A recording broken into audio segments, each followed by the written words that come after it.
अस्सलाम वालेकुम students. Physics with Shamshad में खुशामदीद है आपको। जैसा कि 9th क्लास फिज़िक्स की लेक्चर सीरीज़ का जो है सिलसिला जारी है और आज हम डिस्कस करेंगे advantages and disadvantages of friction. इससे लास्ट लेक्चर में मैंने फ्रिक्शन के बारे में डिटेल से बताया था कि फ्रिक्शन क्या होती है।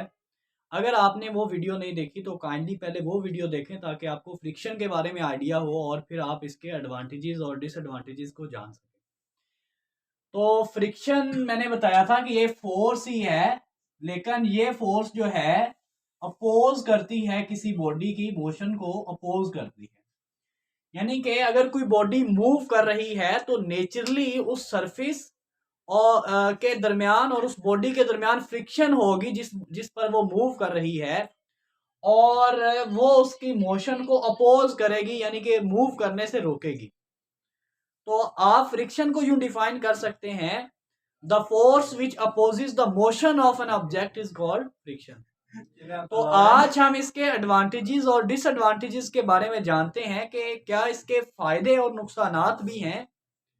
जैसा कि मैंने कल एग्जांपल दी कि अगर एक बाईसाइकिलिस्ट है और वो जा रहा है, तो अगर वो जो पैडलिंग है करना बंद कर देगा, साइकिलिस्ट पैडलिंग करना बंद कर देगा, तो थोड़ी देर बाद वो साइकिल रुक जाएगा।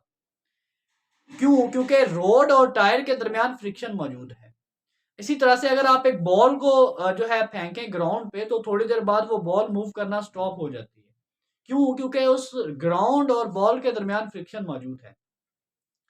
जैसे इस फ्रिक्शन के कुछ डिसएडवांटेजेस हैं, इसी तरह से इसके एडवांटेजेस भी हैं। तो सबसे पहले हम इसका एडवांटेज देखते हैं कि पहला इसका एडवांटेज क्या है।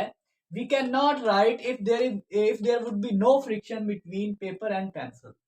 अगर पेपर और पेंसिल के दरमियान फ्रिक्शन ना हो तो हम लिख नहीं सकते। इस तरह से अगर इस मार्कर और इस बोर्ड के दरमियान फ्रिक्शन मिनिमम है, लेकिन अगर फ्रिक्शन बिल्कुल हम जीरो कर देंगे तो हम बोर्ड पे लिख नहीं सकेंगे। तो अगर पेपर और पेंसिल के दरमियान फ्रिक्शन नहीं है तो हम लिख नहीं सकते।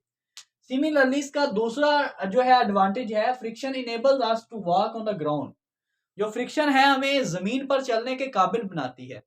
अगर हमारे पाँव और जमीन के दरमियान फ्रिक्शन ना हो तो हम चल नहीं सकते। यही रीजन है कि अगर आप स्लिपरी ग्राउंड पर तेजी से भागते हैं तो क्या होता है कि आप फिसल जाते हैं।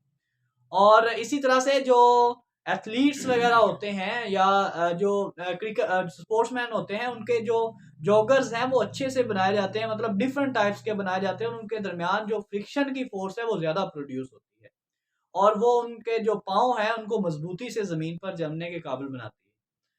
Friction enable us to walk on the ground. Friction हमें जमीन पर चलने के काबिल बनाती है। We can not run on a slippery ground. Slippery ground पर हम भाग नहीं सकते। The birds could not fly, there is no air resistance. अगर हवा में फ्रिक्शन ना हो, हवा की जो फ्रिक्शन होती है उसको एयर रेजिस्टेंस बोलते हैं। अगर एयर रेजिस्टेंस ना हो तो जो परिंदे हैं वो उड़ नहीं सकते। सिमिलरली इसके कुछ डिसएडवांटेजेस भी हैं, वो देखते हैं। Friction is undesirable when moving object at high speed. जब कोई ऑब्जेक्ट बहुत ज्यादा स्पीड से मूव कर रहा होगा तो वहां पे हमें फ्रिक्शन नहीं चाहिए होती है। क्यों?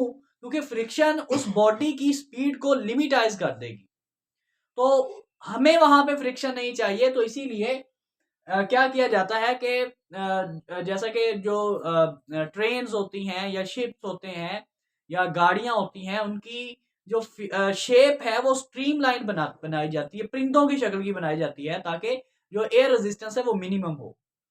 तो friction is undesirable when moving at high speed. जब आप बहुत ज्यादा स्पीड से मूव कर रहे होते हैं तो फ्रिक्शन हमें वहां पे नहीं चाहिए होती। लेकिन फ्रिक्शन काम क्या करती है, नुकसान हमारा क्या करती है?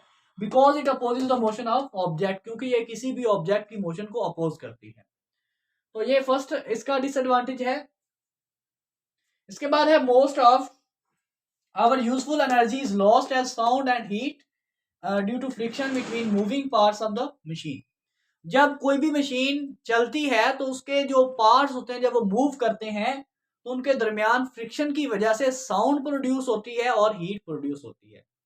इसी तरह से आप कोई भी डीजल इंजन देख लें या आप लोग पेट्रोल इंजन देख लें, तो उसमें जो शोर आ रहा होता है और जो वहां पे हीट एनर्जी प्रोड्यूस हो रही होती है, असल में हमारे पेट्रोल की एनर्जी ही वहां पे वेस्ट हो रही होती है।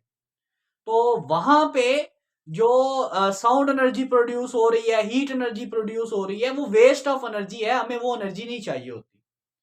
तो जो जब मशीन के डिफरेंट पार्ट्स मूव करते हैं, तो उनके मूव करने की वजह से भी एनर्जी वेस्ट हो रही होती है। और इसका लास्ट डिसएडवांटेज है friction causes the wear and tear of the moving parts.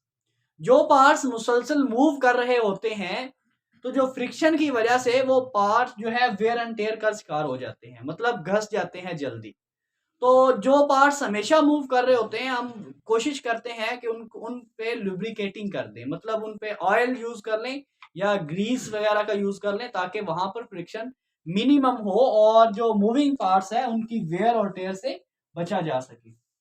तो ये शॉर्ट क्वेश्चन में पूछे जाते हैं एडवांटेज और डिसएडवांटेज, इनमें से एक पूछा जाता है राइट एडवांटेजेस ऑफ फ्रिक्शन। इस तरह से कोई शॉर्ट क्वेश्चन एक 2 नंबर का बन सकता है और डिसएडवांटेज के मुताबिक पूछा जा सकता है। लॉन्ग क्वेश्चन में ये इतना इंपॉर्टेंट नहीं है। तो इस सेक्शन में अगर आप लोगों को कोई इशू हो, कोई किसी किस्म का आप लोगों का कोई क्वेश्चन हो, तो आप कमेंट बॉक्स में पूछ सकते हैं। तो नेक्स्ट वीडियो तक इजाज़त दीजिए। अल्लाह हाफ़िज़।